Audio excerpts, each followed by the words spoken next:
Handa na ba ang inyong mga puso para sa isang kwentong susubok sa ating pananaw tungkol sa tadhana at mga pagkakataon? Isang magandang araw po sa inyong lahat, mga minamahal naming tagapakinig, at maligayang pagbabalik sa ating channel.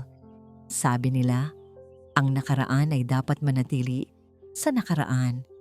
Ngunit paano kung isang araw, ang isang piraso ng kahapon, na pilit mo nang tinatalikuran ay biglang humarap sa'yo, nag-aanyong isang musmos na may hawak na susi sa mga lihim na matagal mo nang ibinaon. Halina't pakinggan natin ang unang kabanata ng kwentong pinamagatang Ang Kwintas ng Leon. Malamig ang hangin sa loob ng mamahaling itim na sedan ni Kyle Diwa, ngunit tila kumukulo ang kanyang dugo sa inis. 30 minuto na silang hindi umuusad sa gitna ng EDSA. Ang ingay ng mga busina sa labas ay tila dumadagundong sa loob ng kanyang bungo. I don't want excuses, Mr. Tan. I want results. Mariin niyang sabi sa laptop na nakapatong sa kanyang harapan. Nasa kalagitnaan siya ng isang importanteng video conference. Sa screen, nakikita niya ang pinagpapawisang mukha ng isa sa kanyang mga project manager. The deadline is tomorrow. Make it happen. End of discussion. Isang click lang ay pinatay na niya ang tawag. Napasandal siya sa malambot na upuan at pikit-matang minasahe ang kanyang sentido. Sa edad na 32, si Kyle Diwa ang CEO ng Diwa Corporation, isa sa pinakamalaking real estate company sa bansa. Sanay siyang nasusunod ang lahat ng gusto niya. Sanay siyang lahat ay kumikilos ayon sa kanyang plano. Ang isang bagay na hindi niya kayang kontrolin ay ang trapiko sa Maynila. Doon, sa gitna ng kanyang pagkainip, may isang mahinang katok siyang narinig mula sa bintana ng kotse. Tok, tok, tok. Naimulat niya ang kanyang mga mata, handa nang iwagayway ang kamay para paalisin kung sino man iyon. Isang pulubi o isang nagtitinda. Ngunit natigilan siya. Isang batang babae, marahil ay nasa 6 o 7 taong gulang, ang nakangiti sa kanya. Magulo ang buhok nito at may uling sa pisngi, pero ang mga mata nito'y nagniningning. Sa isang kamay ay may dala itong isang bilao ng mainit na kamote Q. Ngunit hindi ang bata o ang paninda nito ang nakakuha ng atensyon ni Kyle, kundi ang bagay na nakasabit sa manipis na leeg nito. Isang kwintas, isang simpleng silver chain na may pendant na ulo ng isang leon. Hindi isang ordinaryong pendant. Ang disenyo ay detalyado. Ang bagsik sa mga mata ng leon, ang bawat hibla ng kiling nito na tila hinulma ng isang dalubhasang kamay. Pamilyar ito. Sobrang pamilyar. Bumilis ang tibok ng puso ni Kyle. Ang malamig na hangin mula sa aircon ay tila hindi na sapat para palamigin ang biglaang pag-init ng kanyang pakiramdam. Imposible. Iisa lang ang kwintas na yon sa buong mundo. Siya mismo ang nagpadisenyo niyon, isang simbolo ng lakas at kapangyarihan na balak niyang gawing personal na anting-anting. Ngunit hindi na niya iyon pag-aari. Ibinigay niya iyon. Parang kidlat na gumuhit sa kanyang alaala ang isang gabi. 7 taon na ang nakalilipas. Isang gabing umuulan ng malakas. Isang gabing puno ng alak, kalungkutan, at desperasyon matapos ang libing ng kanyang ama. Isang gabing kasama niya ang isang babaeng hindi niya matandaan ang pangalan, ngunit hindi niya malimutan ang mga matang puno ng pag-unawa. At sa isang iglap na puno ng kahinaan, ibinigay niya ang kwintas sa babaeng iyon. Isang pangako. Isang alaala, isang bagay na pilit na niyang ibinaon sa pinakamalalim na sulok ng kanyang isipan. "Kuya, bili na po kayo," sabi ng bata, at ang tinig nito ang pumutol sa kanyang pagbabalik tanaw. Nagmamadaling pinindot ni Kyle ang buton para ibaba ang bintana. Ang ingay ng syudad ay biglang pumasok sa loob ng sasakyan, kasabay ng amoy ng usok at ng matamis na kamote Q. "Yung kwintas mo," sabi ni Kyle. Ang boses niya ay bahagyang garalgal at mas mababa kaysa sa normal. Saan mo nakuha yan? Napakurap-kurap ang bata. Ang ngiti sa labi ay unti-unting nawala. Napahigpit ang hawak niya sa bilaw. Bigay po sa akin. Sino? Sino ang nagbigay sa'yo? Giit ni Kael. Ang pagiging CEO niya ay lumabas. Diretso, walang paligoy-ligoy, at humihingi ng sagot. Pero sa mata ng isang bata, ang kanyang itsura ay nakakatakot. Biglang tumalikod ang dalagita, handa nang tumakbo. Sandali! Sigaw ni Kael. Mabilis siyang dumukot ng 1,000 piso sa kanyang wallet at iniabot ito. Bibilhin ko na lahat ng paninda mo. Sabihin mo lang sa akin kung... Ngunit huli na ang lahat. Sa pag-usad ng isang dive sa kabilang linya, nawala na ang bata sa kanyang paningin. Mabilis na tumakbo sa pagitan ng mga sasakyan na parang isang mailap na usa. Naiwan si Kael na nakalahad ang kamay sa hangin. Hawak ang pera. Sir Kael, green light na po, sabi ng kanyang driver. Hindi kumibo si Kael. Tinitigan niya ang lugar kung saan huling nakita ang bata. Ang puso niya ay dumadagundong sa kanyang dibdib. Hindi dahil sa inis sa trapiko, kundi dahil sa isang bagay na mas malalim, mas nakakabagabag. Isang multo mula sa nakaraan ang biglang nagpakita. Suot-suot ng isang batang nagtitinda ng kamote Q. Dahan-dahan niyang isinara ang bintana, muling ibinalik ang katahimikan sa loob ng kotse. Ngunit ang katahimikan ay mas maingay pa kaysa sa mga busina kanina. Muli niyang kinuha ang kanyang telepono. Hindi na ang project manager niya ang tinawagan niya, kundi ang kanyang pinagkakatiwalaang executive assistant. Cancel all my meetings for the rest of the day. Utos niya. Ang boses ay matigas at puno ng awtoridad. Pero sir, yung meeting niyo po sa mga investor. I said cancel everything, putol niya. Huminga siya ng malalim bago magsalita muli. Ang bawat salita ay mabigat at may diin. At may ipapahanap ako sa'yo. Alamin mo ang lahat tungkol sa batang nagtitinda ng kamote Q sa kanto ng Ayala at EDSA. Lahat. Pati na kung sino ang nanay niya. Ang amoy ng bagong saing na kanin at piniritong isda ang sumalubong kay Sinag pagpasok niya sa kanilang maliit. Ngunit malinis na tahanan sa dulo ng isang eskinita sa Baryo Mapayapa. Ang bahay nila ay gawa sa pinagtagpi-tagping kahoy at yero. Ngunit para kay Sinag, ito ang pinakamagandang palasyo sa buong mundo. Mama, nandito na po ako. Masiglang bati niya. Sabay lapag nang wala nang lamang bilao sa ibabaw ng kanilang maliit na mesa. Mula sa kusina ay lumabas si Hiraya Manawari. May kaunting butil ng pawis sa kanyang noo, ngunit ang mga ngiti niya nang makita ang anak ay tila kayang magpaliwanag ng pinakamadilim na gabi. Sa edad na 28, may bakas na ng pagod at hirap sa kanyang mukha, ngunit hindi nito nabawasan ang gandang likas na taglay niya. Anak, kumusta ang benta? Ubus na ubus ha? Sabi ni Hiraya. Sabay punas ng kamay sa kanyang duster at lumuhod para yakapin ang anak. Opo, mama. May isa pong mama sa malaking itim na kotse. Gusto bilhin lahat. Kaso po, nakakatakot siya. Kwento ni Sinag habang tinutulungan siya ng ina na magtanggal ng tsinelas. Napakunot ang noo ni Hiraya. Nakakatakot? Bakit naman? Tinanong niya po kasi kung saan galing yung kwintas ko. Galit po yung boses niya, kaya tumakbo na lang ako. Paliwanag ng bata. Biglang nanigas si Hiraya. Ang kanyang mga kamay na nag-aayos ng buhok ni Sinag ay sandaling huminto.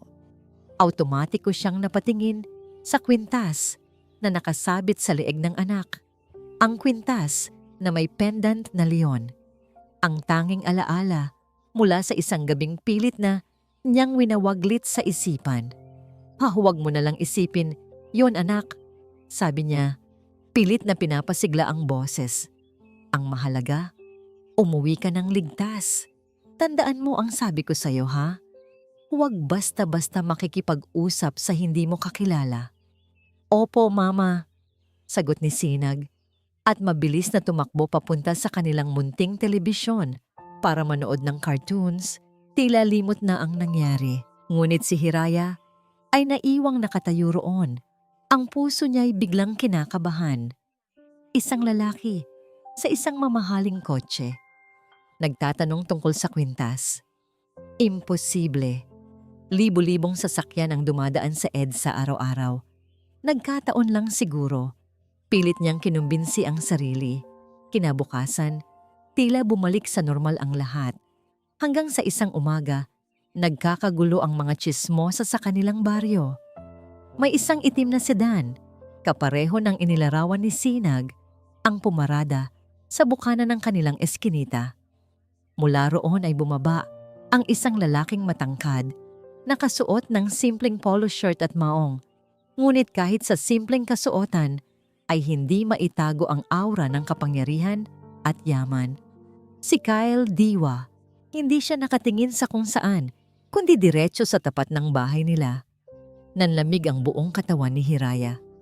Ang lalaking ito, 7 taon na ang nakalipas, ngunit paanong malilimutan ng isang babae ang mukha ng lalaking nagbigay sa kanya ng pinakamalaking biyaya at kasabay nito, ang pinakamatinding sakit.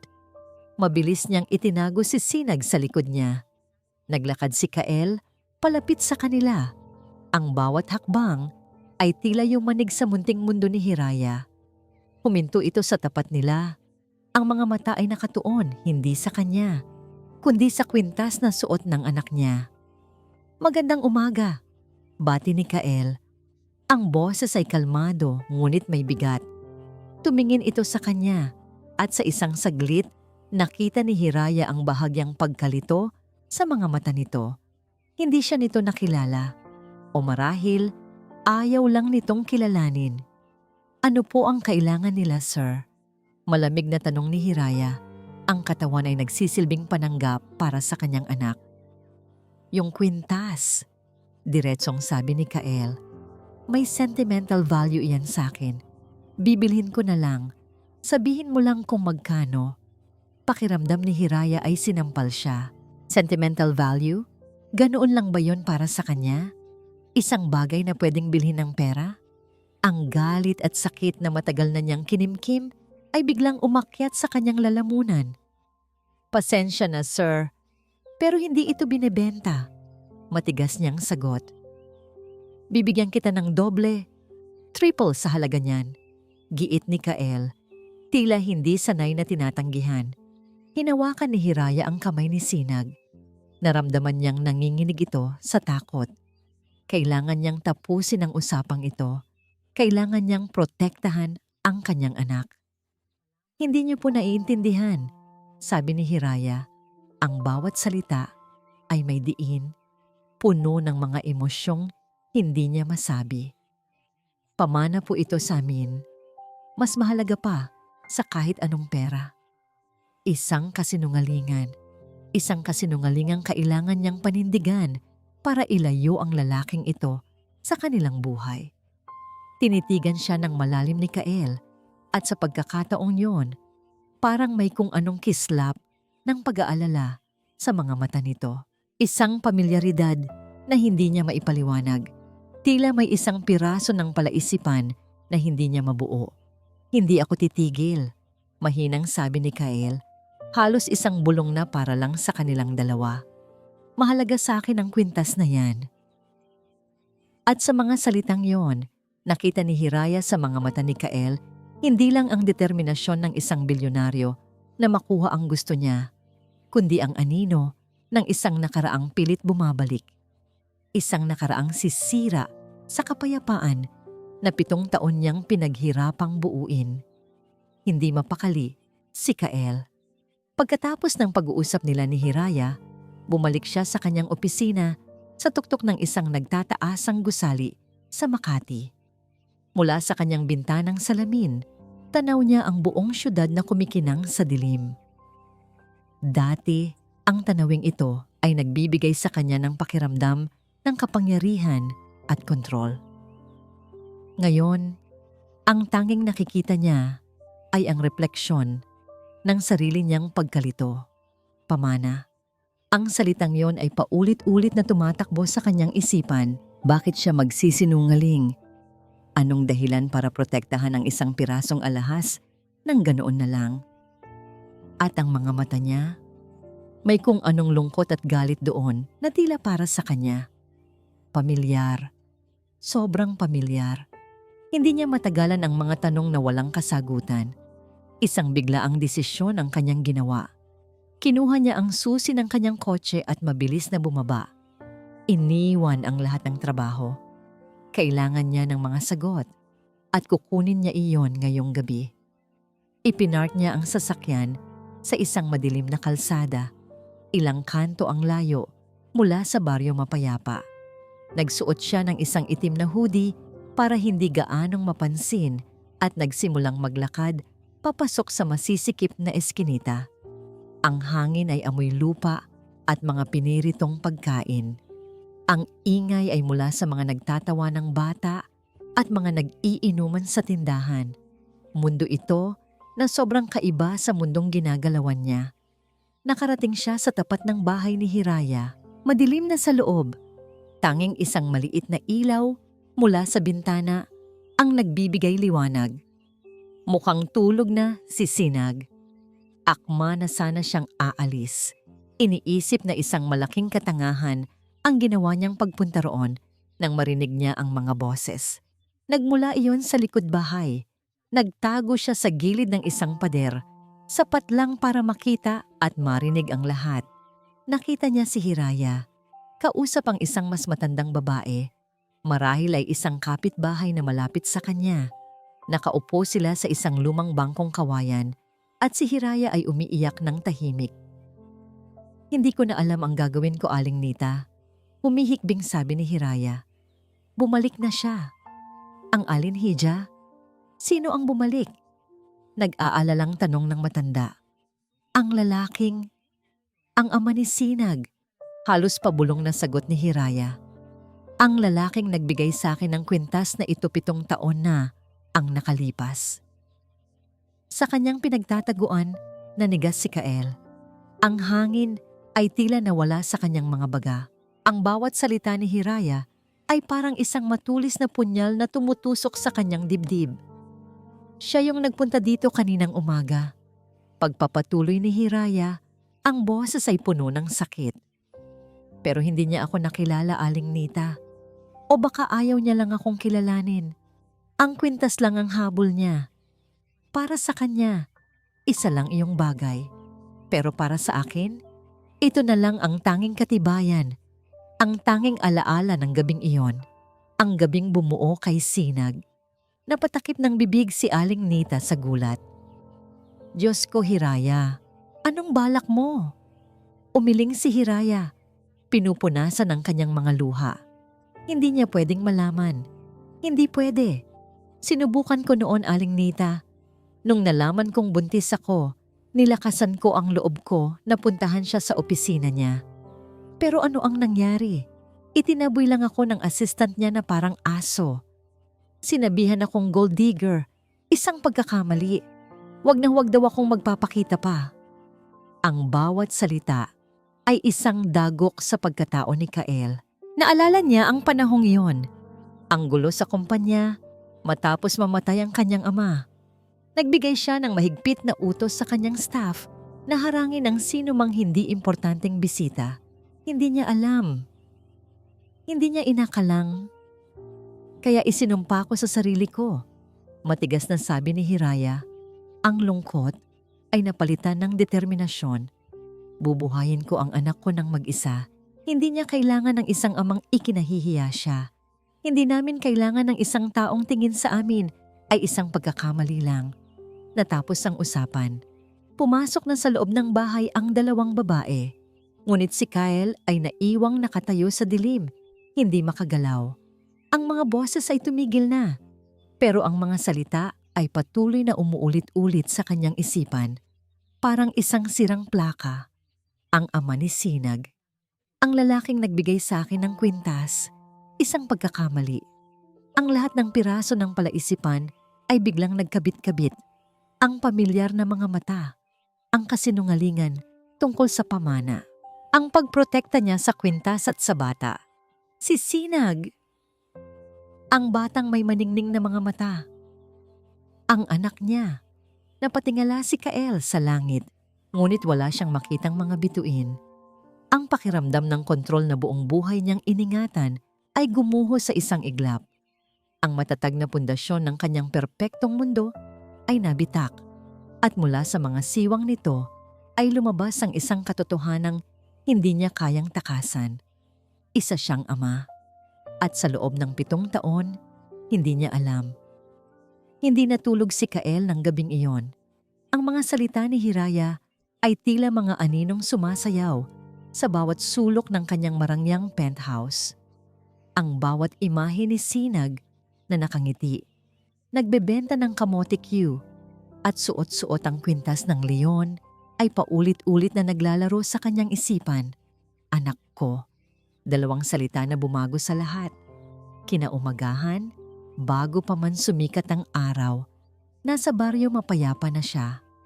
Hindi na siya nagtago sa dilim o nagpanggap na isang pilantropo. Ipinark niya ang kanyang itim na sedan sa lugar kung saan alam niyang makikita ito ng lahat. Wala na siyang pakialam. Hinintay niya si Hiraya na lumabas ng bahay para magtungo sa palengke.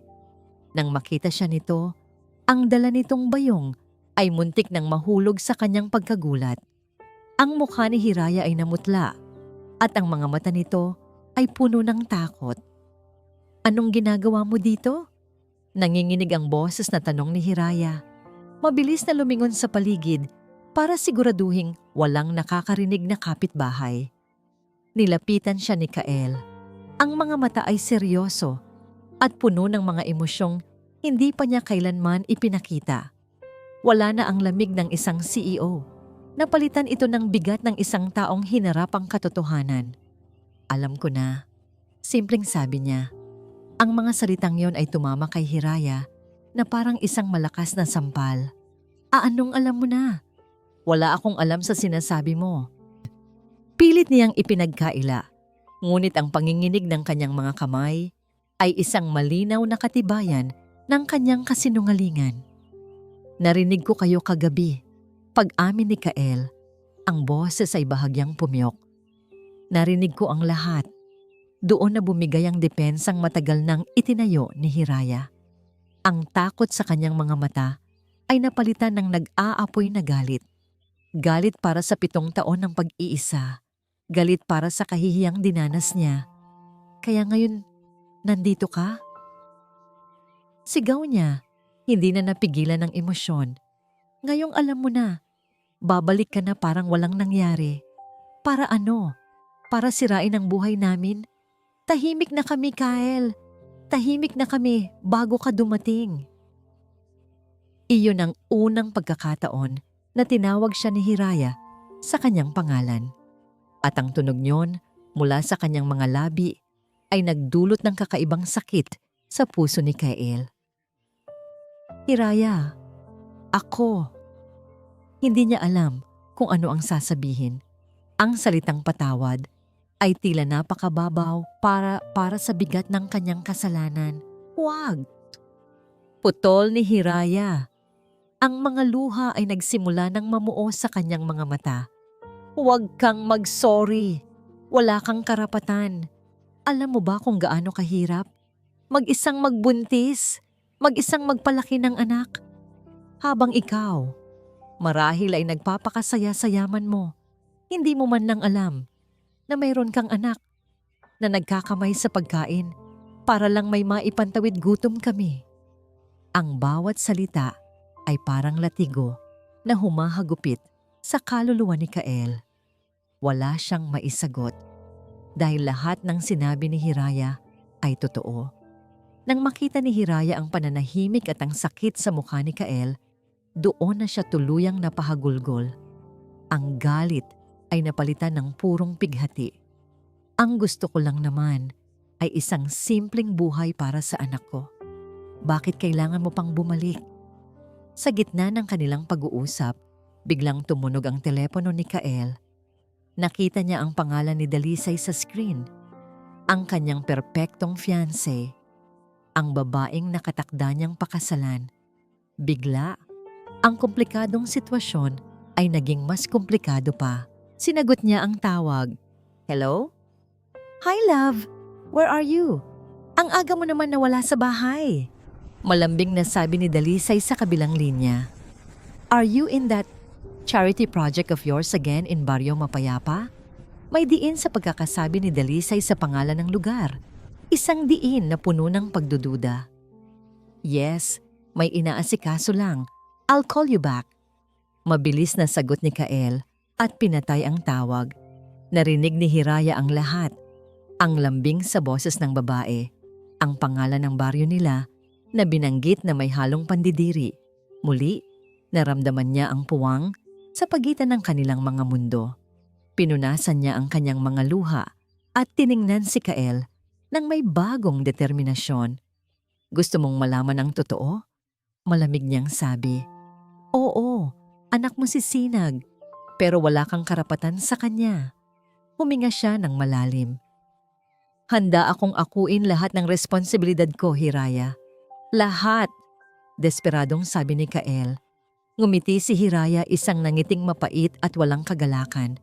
Hindi namin kailangan ng pera mo. Ang kailangan namin ay kapayapaan na sinira mo. Tinalikuran niya si Kael at nagsimulang maglakad palayo. Iniwan siyang nakatayo sa gitna ng eskinita. Pasan-pasan ang bigat ng isang katotohanang huli na niyang nalaman. Ang mga salitang binitiwan ni Hiraya, hindi namin kailangan ng pera mo, ay umalingaw-ngaw sa isipan ni Kael ng maraming araw. Doon niya napagtanto, ang yaman at kapangyarihan niya ay walang silbi sa laban na ito. Kung gusto niyang maging bahagi ng buhay ni Sinag, kailangan niyang gawin iyon sa paraang maiintindihan ni Hiraya. Sa paraang totoo, kaya't sa halip na magpadala ng tseke o mga abogado, si Kael mismo ang nagbabalik sa Baryo Mapayapa. Araw-araw. Sa una, si Hiraya ay tila isang pader na hindi matinag. Hindi siya nito pinapansin at mahigpit niyang pinagbabawalan si Sinag na lumapit kay Kael. Ngunit si Kael ay matiyaga. Hindi siya gumagawa ng eksena. Tahimik lang siyang umuupo sa isang bangko sa di kalayuan, sa ilalim ng isang puno ng mangga, at pinapanood si Sinag na maglaro. Isang hapon, nakita niyang naglalaro ng piko si Sinag kasama ang ibang mga bata. Nahihirapan itong abutin ng bato sa pinakadulong kahon. Biglang tumayo si Kael at lumapit. Gusto mo, turuan kita ng teknik? Alok niya. Ngumingiti. Nagulat ang mga bata. Si Sinag ay napatingin muna sa kanilang bahay, tila naghahanap ng permiso mula sa kanyang ina. Nakita ni Kael si Hiraya na nakatayo sa may bintana, nakatingin sa kanila. Hindi ito kumibo. Para kay Kael, ang pananahimik na yon ay sapat na. Tiniklop ni Kael ang laylayan ng kanyang mamahaling slacks, inalis ang kanyang leather shoes, at sinubukang magpiko. Sa unang subok, nawalan siya ng balanse at natumba ng bahagya na ikinatawan ng malakas ni Sinag at ng mga kalaro nito. Sa kauna-unahang pagkakataon, sa loob ng maraming taon, narinig ni Kael ang sarili niyang tumawa rin. Isang tawang totoo, hindi pilit. Ang tawa ng isang bilyonaryo na nakalimot sa presyo ng stock market at mas piniling magmukhang katawa-tawa sa harap ng kanyang anak. Mula sa bintana, hindi napigilan ni Hiraya na mapangiti ng bahagya habang pinapanood ang eksena. Naging ganoon ang routine. Darating si Kael tuwing hapon. Minsan, tutulungan niya si Sinag sa kanyang assignment sa math. Matiyagang ipinapaliwanag ang mga numero sa paraang maiintindihan ng bata. Minsan, magdadala siya ng mga libro ng kwento at babasahin ito para kay Sinag at sa mga kaibigan nito. Isang araw, habang tinuturuan ni Kael si Sinag na gumuhit, biglang nag-video call ang telepono niya. Si Dalisay. Mabilis siyang tumayo at lumayo ng kaunti. Love, napatawag ka? Just checking in. Bakit parang ang ingay dyan? Tanong ni Dalisay. Ang boses ay matamis. ngunit ang mga mata ay mapanuri. Nasa site ako. May tinitingnan lang para sa project. Pagsisinungaling ni Kael. Sa hindi inaasahang pagkakataon, lumapit si Sinag sa kanya. Hawak ang kanyang drawing. Kuya Kael, tingnan niyo po, tapos na. Sa isang segundo, ang mukha ni Sinag ay sumilip sa kamera ng telepono. Kitang-kita ni Kael ang pagbabago sa ekspresyon ni Dalisay.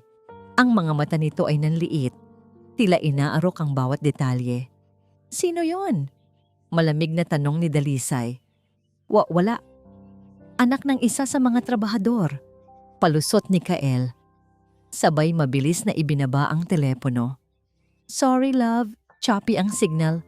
Tawagan na lang kita mamaya. Mabilis niyang pinatay ang tawag. Kinabahan siya, ngunit isinantabi niya iyon. Ang mahalaga ay ang sandaling iyon kasama si Sinag. Nang gabing iyon, pagkatapos maghapunan, si Hiraya mismo ang lumabas ng bahay para kausapin si Kael na nag-aabang pa rin sa labas. Pumasok ka muna. Umuulan, sabi niya sa mahinang boses. Ito ang unang pagkakataon na inanyayahan siya ni Hiraya sa loob ng kanilang tahanan. Ang simpleng bahay ay puno ng init at pagmamahal. Umupo sila sa maliit na sala habang mahimbing nang natutulog si Sinag sa kwarto. Salamat, sabi ni Kael. Para saan? Tanong ni Hiraya. Hindi nakatingin sa kanya. Sa pagbibigay mo sa akin ng pagkakataon, nagkaroon ng mahabang katahimikan. Nakikita kong masaya si Sinag kapag kasama ka niya. Pag-amin ni Hiraya. Pero Kael, natatakot ako. Huwag kang matakot, Hiraya. I promise, hindi ko kayo sasaktan. Sinserong sabi ni Kael. Tumingin si Hiraya sa kanya. Ang mga mata ay puno ng pag-aalala. Hindi lang para sa amin ang kinatatakutan ko. May fiancé ka, di ba? Paano kapag nalaman niya? Paano kapag nalaman ng lahat? Hindi kami nababagay sa mundo mo. Bago pa man makasagot si Kael, lumabas si Sinag mula sa kwarto. Kinukusot ang mga mata. Lumapit ito kay Hiraya at yumakap. Mama! Bulong ng bata. Inaantok pa. Tumingin ito kay Hiraya. Ang mga mata ay puno ng isang inosenteng tanong na tumago sa puso nilang dalawa. Mama! Pwede po bang maging tatay ko si Kuya Kael? Napatingin si Hiraya kay Kael. Ang mga mata niya ay nagtatanong, nangungusap, at puno ng takot. Si Kael naman ay nakatitig sa kanila. Ang puso ay umaapaw sa pag-asang sa wakas, matapos ang 7 taon, ay maaari na siyang maging isang ama. Ang tanong ni Sinag ay tila isang magic spell na bumasag sa lahat ng pader na nakapagitan kina Kael at Hiraya. Mula ng gabing iyon, mas naging maluwag na ang pakikitungo ni Hiraya. Hinayaan na niyang maging bahagi si Kael ng kanilang maliit na mundo. Kumakain na si Kael ng hapunan kasama sila. Tinutulungan niya si Hiraya sa mga gawaing bahay. At higit sa lahat, tinatawag na siyang Papa Kael ni Sinag. Ang bawat pagtawag na yon ay musika sa pandinig ni Kael. Isang lunas sa lahat ng taon ng kanyang pagkukulang. Habang pinagmamasdan niya si Hiraya na naghahanda ng pagkain isang gabi at si Sinag na masayang nagkukulay sa mesa, isang bagay ang naging malinaw sa isip ni Kael. Ito ang buhay na gusto niya. Hindi ang mga board meeting, hindi ang mga bilyon-bilyong kontrata, kundi ang simpleng pamilyang ito. Kailangan niyang ayusin ang lahat. Kakasapin niya si Dalisay. Tatapusin niya ang kanilang engagement sa maayos na paraan. Sasabihin niya ang totoo. Ngunit bago yon, may isang bagay siyang dapat gawin para patunayang seryoso siya kay Hiraya. Kinabukasan, habang nasa Diwa Corporation, hindi siya nagtagal sa opisina. Dumiretso siya sa isang kilalang jewelry store. Ngunit hindi ang pinakamalaki at pinakamahal na diamante ang pinili niya. Sa halip, pinili niya ang isang simple ngunit eleganteng singsing na may maliit na bato.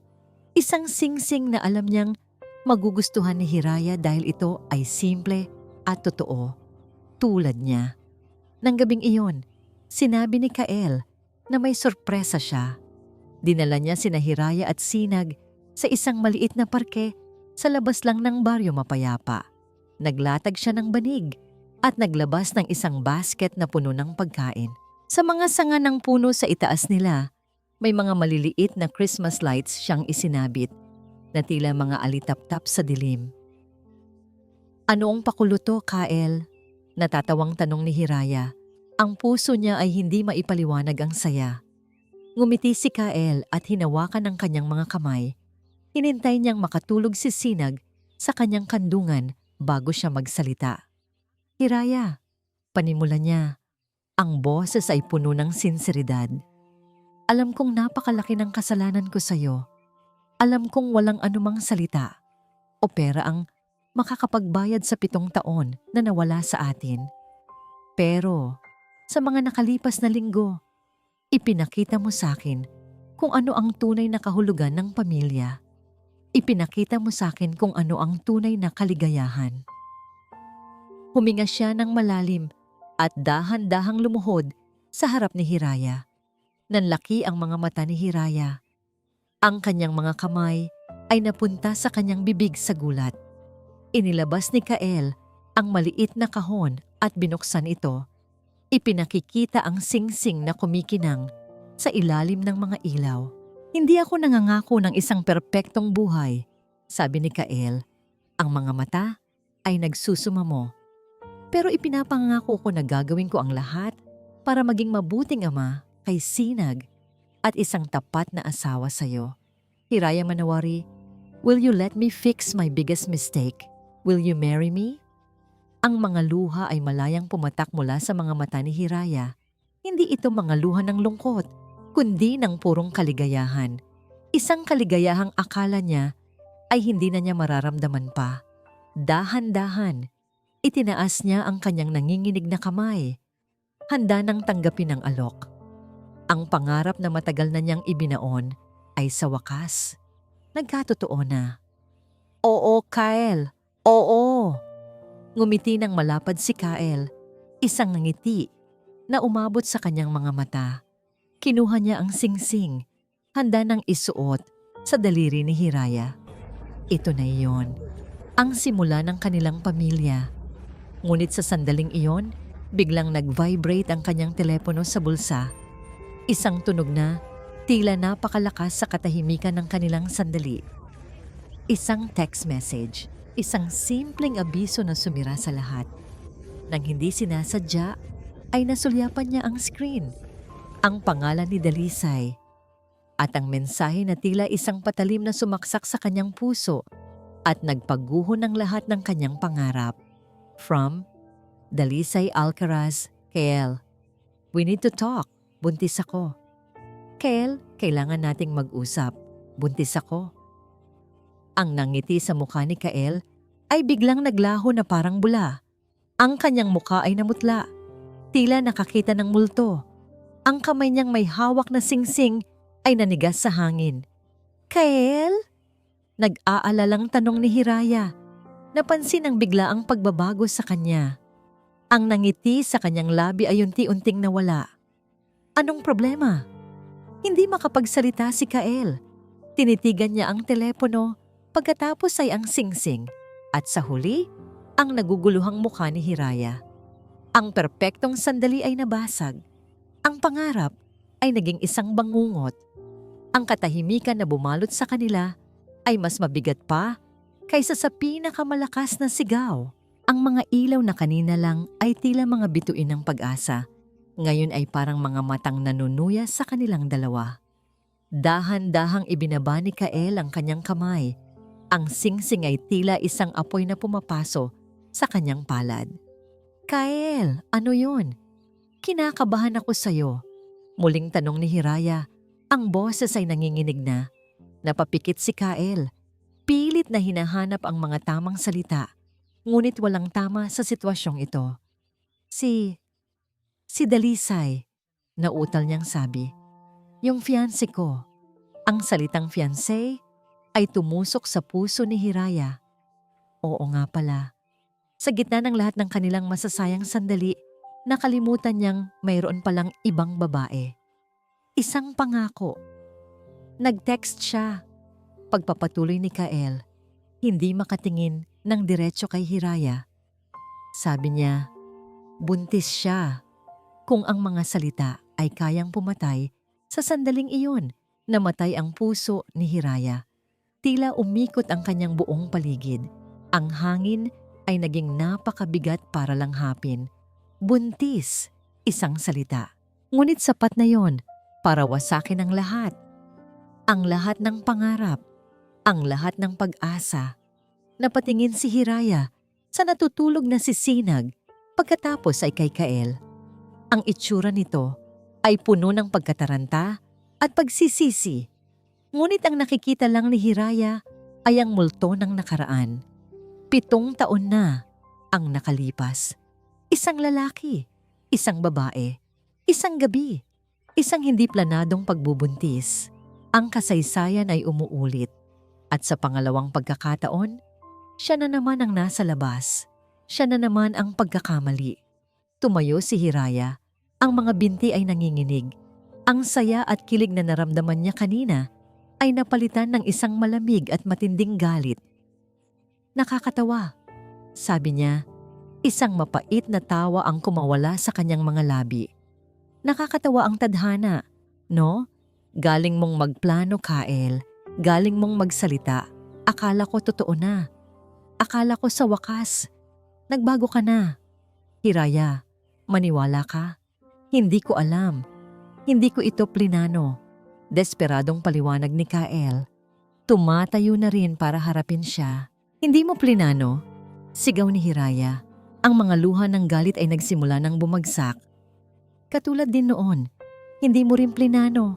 Di ba? Palagi na lang akong aksidente sa buhay mo. Isang aberya sa perpekto mong mundo.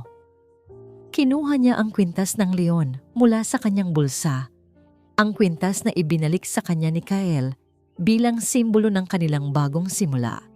Ibinato niya ito sa dibdib ni Kael. Heto, kunin mo na to. Ibigay mo sa totoong pamilya mo. Mariin niyang sabi. At huwag ka nang magpapakita pa sa amin. Umalis ka na. Iwanan mo kami. Ang bawat salita ay parang isang sampal na gumising kay Kael sa masakit na katotohanan. Nawala na sa kanya si Hiraya muli. At sa pagkakataong ito, kasalanan na niya ang lahat. Binuhat ni Hiraya ang natutulog na si Sinag at mabilis na tumalikod, naglakad palayo sa madilim na parke. Iniwan si Kael na nag-iisa kasama ang mga kumukutitap na ilaw at ang durog na singsing sa kanyang kamay. Pagka-uwi sa Maynila, sinalubong siya ni Dalisay. Ang mga mata nito ay namumugto, umaarteng biktima sa perpektong paraan. Ipinakita nito ang isang pekeng resulta ng test at sa likod nito ay ang kanyang mga magulang, ang pamilya Alcaraz, na handang ipagpilitan ang responsibilidad ni Kael. Naramdaman ni Kael na tila sinasarahan siya ng mga pader. Ang kanyang pangarap na pamilya kasama si Hiraya ay nawasak at ngayon ay itinutulak siya sa isang obligasyong hindi niya matatatakasan. Sa gitna ng kanyang kawalan ng pag-asa, kinuha niya ang kanyang telepono.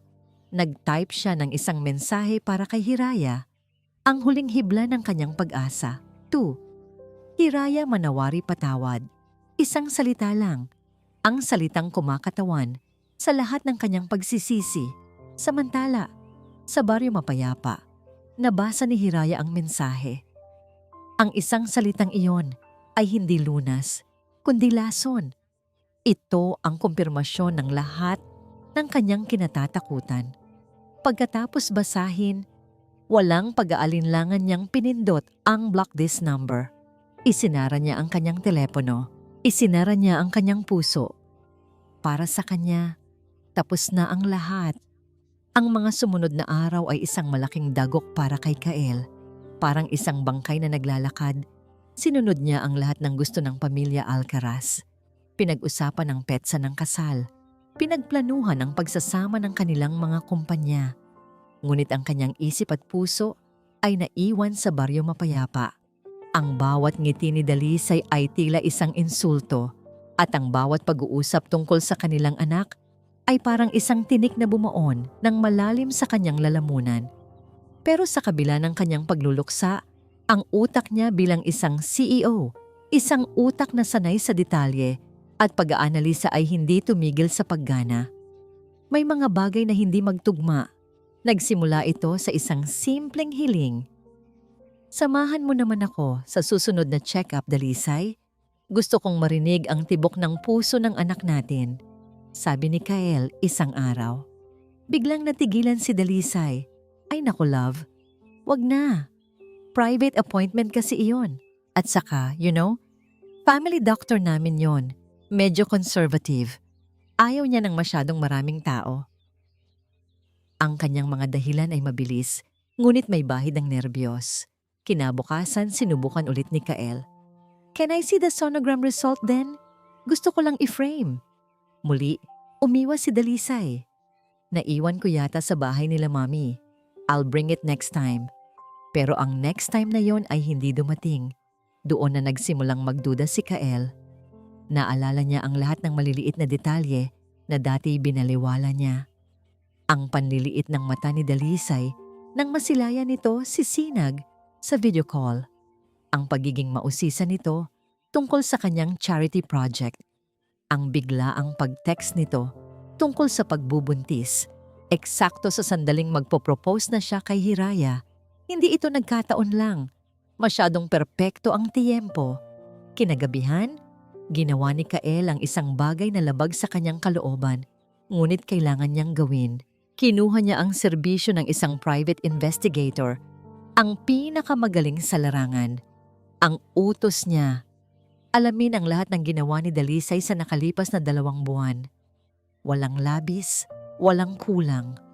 Habang hinihintay ang resulta, dumating ang araw ng formal na pamanhikan ng pamilya Diwa at Alcaraz. Isang grandeng hapunan sa mansyon ng mga Alcaraz. Naroon ang lahat, nagtatawanan, nag-iinuman ng mamahaling champagne, ipinagdiriwang ang pagsasanib ng 2 makapangyarihang pamilya. Si Kael ay nakaupo roon, parang isang estatwa. Ang isip ay lumilipad sa ibang lugar. Sa kalagitnaan ng hapunan, nag-vibrate ang kanyang telepono. Isang email mula sa investigator. Binuksan niya ito sa ilalim ng mesa. Ang nilalaman, isang detalyadong ulat, mga litrato, mga resibo, nandoon ang lahat, mga larawan ni Dalisay na hindi pumapasok sa isang ospital, kundi sa isang maliit na opisina, ang opisina ng isang kilalang private detective. Isang kopya ng bank transfer na nagpapatunay na binayaran ni Dalisay ang serbisyo nito.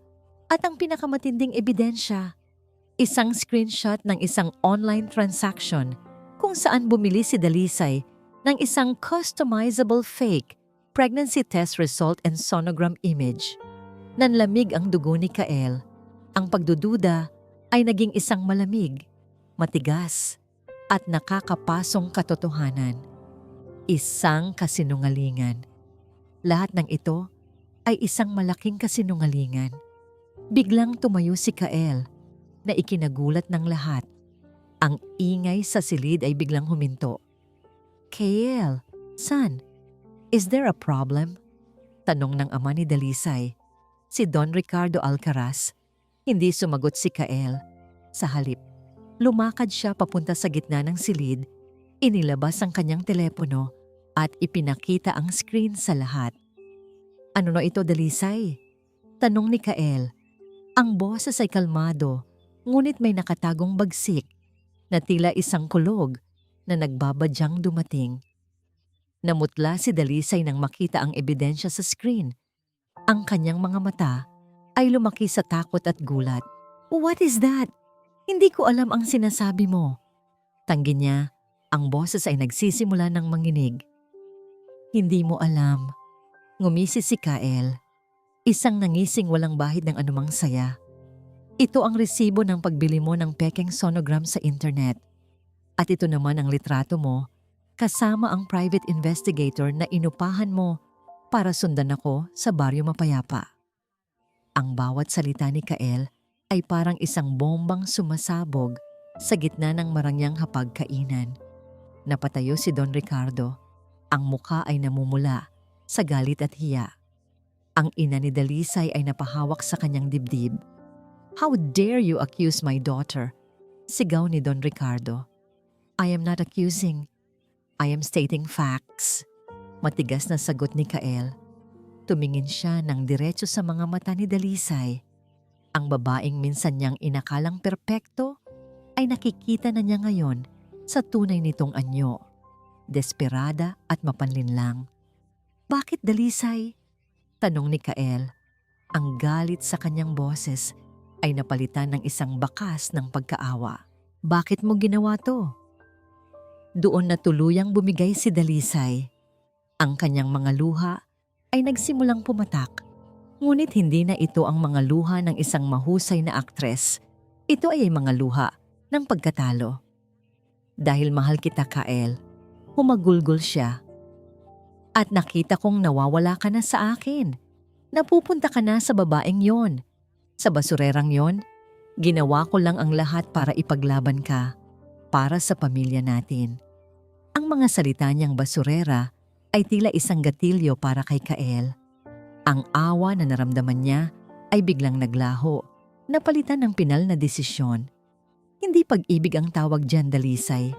Sakim," malamig niyang sabi. "At hindi ka lumalaban para sa akin.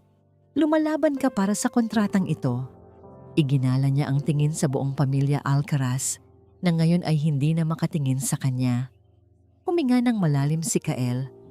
Pakiramdam niya ay isang mabigat na kadena ang natanggal mula sa kanyang katawan. Sa wakas, malaya na siya. Tumingin siya kay Don Ricardo, pagkatapos ay kay Dalisay.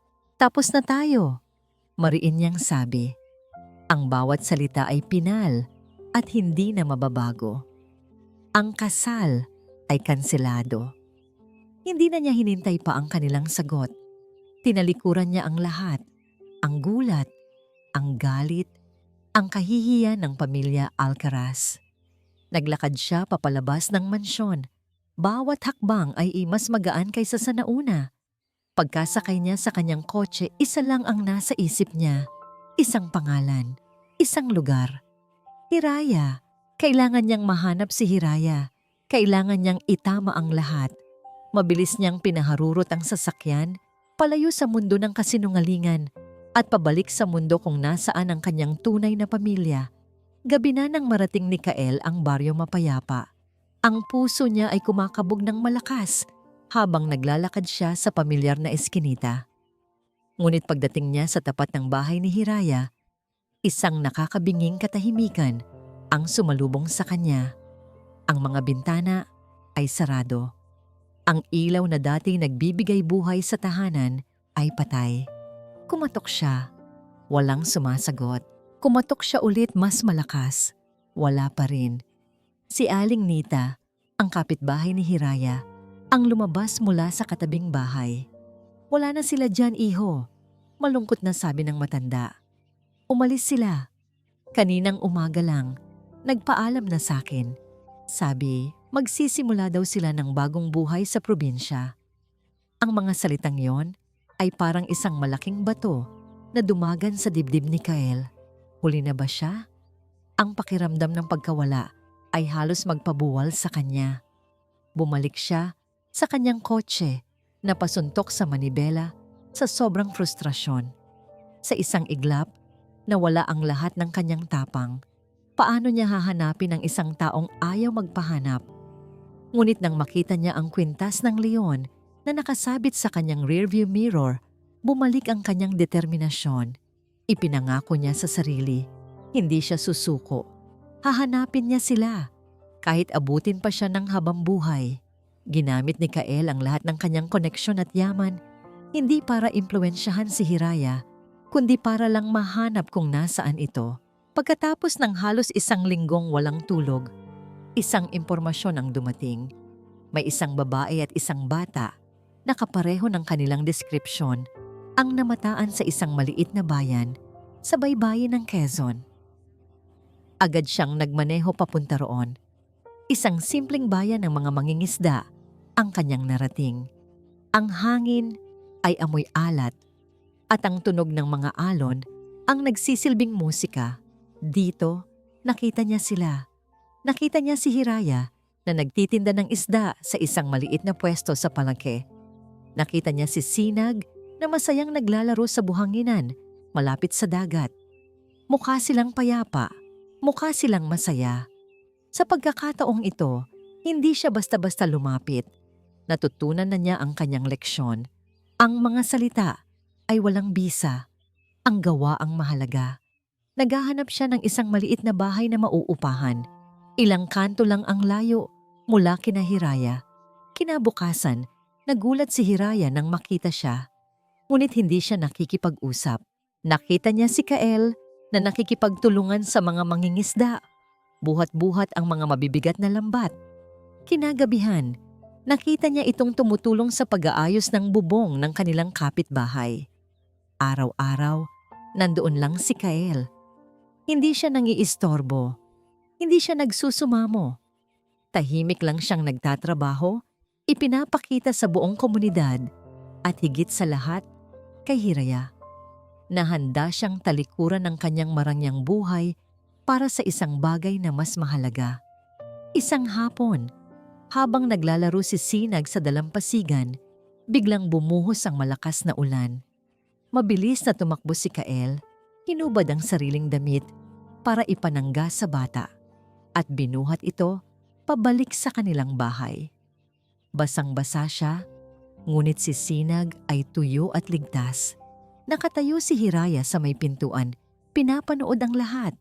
Nang makita niya ang pag-aalala at pagmamahal sa mga mata ni Kael para sa kanilang anak, doon na tuluyang gumuho ang huling pader na nakapalibot sa kanyang puso. Nang tumila ang ulan, sinundan niya si Kael na naglalakad sa dalampasigan. Ang papalubog na araw ay nagbibigay ng gintong kulay sa buong paligid. Kael, tawag niya. Huminto si Kael at lumingon. Sa mga mata nito, nakita ni Hiraya ang lahat. Ang pagsisisi, ang pag-asa, at ang hindi nagbabagong pagmamahal. Walang nagsalita sa loob ng ilang sandali. Ang tunog lang ng mga alon ng kanilang naririnig. Narinig ko ang nangyari. Sa'yo at sa fiancé mo, basag ni Hiraya sa katahimikan. Sinabi sa akin ni Aling Nita. Tumango lang si Kael. Tapos na ang lahat ng yon, Hiraya. Ang mahalaga na lang sa akin ngayon ay kayo. Bakit, Kael? Bakit mo ginagawa ang lahat ng ito? Dahil hindi na ito tungkol sa responsibilidad. Seryosong sabi ni Kael, lumalapit sa kanya. Hindi na ito tungkol sa pag-aayos ng pagkakamali. Ito ay dahil mahal ko kayo. Mahal kita, Hiraya. At mahal ko si Sinag. Kayo ang pamilya ko. Sa pagkakataong ito, naniwala na si Hiraya. Dahil nakita niya, naramdaman niya. Kinuha ni Kael mula sa kanyang bulsa ang kwintas ng leon. Lumapit siya kay Sinag na naglalaro sa di kalayuan. Para sa'yo talaga to, prinsesa ko, sabi ni Kael habang isinusuot muli ang kwintas sa leeg ng anak.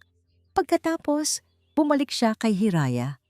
Mula sa bulsa niya, kinuha niya hindi ang mamahaling singsing, kundi ang isang singsing na gawa sa pinulot na seashell. Simple ngunit maganda. Hindi ko na uulitin ang pagkakamali ko, sabi niya. Hindi ako magpo-propose dahil sa tingin ko ay ito ang tamang gawin. Magpo-propose ako dahil ito ang tanging gusto ng puso ko. Hiraya, hayaan mo akong maging parte ng buhay niyo. Hayaan mo akong mahalin kayo. Araw-araw. Tumulo ang luha mula sa mga mata ni Hiraya. Ngunit sa pagkakataong ito ay mga luha ng kapayapaan at kaligayahan. Tumango siya. Oo, Kael, oo. Sa harap ng papalubog na araw, sa dalampasigan na naging saksi sa kanilang muling pagbuo, niyakap nilang tatlo ang isa't isa. Isang pamilyang sinubok ng tadhana, winasak ng kasinungalingan, ngunit sa huli ay muling binuo ng tunay at wagas na pagmamahal.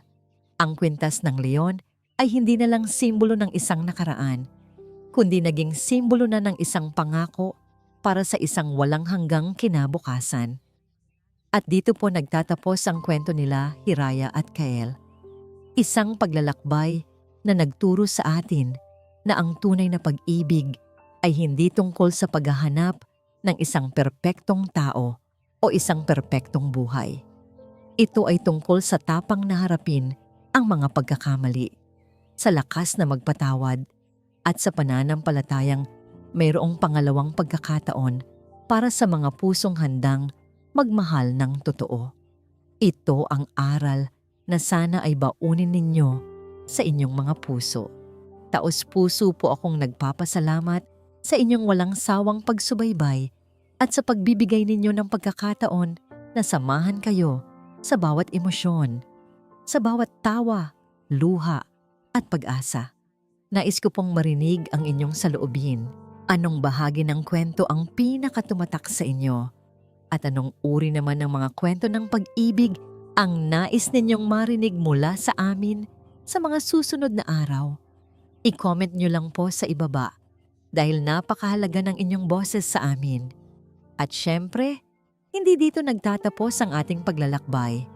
Marami pa pong kwentong kasing ganda at mas puno ng aral dito sa aming channel. Kung nagustuhan nyo ang kwentong ito, isang pindot lang po sa like button ay malaking bagay na. I-share na rin ninyo sa pamilya at mga kaibigan. At kung hindi pa po kayo nakapag-subscribe, ngayon na po ang tamang panahon para maging bahagi ng ating pamilya. Huwag kalimutang i-click ang notification bell para kayo ang unang makarinig kapag may bago kaming upload. Muli, ako po ang inyong lingkod, nag-iiwan ng isang paalala. Ang bawat puso ay may sariling kwento at ang bawat kwento ay may aral na naghihintay. Pagpalain po kayo ng Panginoon, kayo at ang inyong buong pamilya. Hanggang sa muli,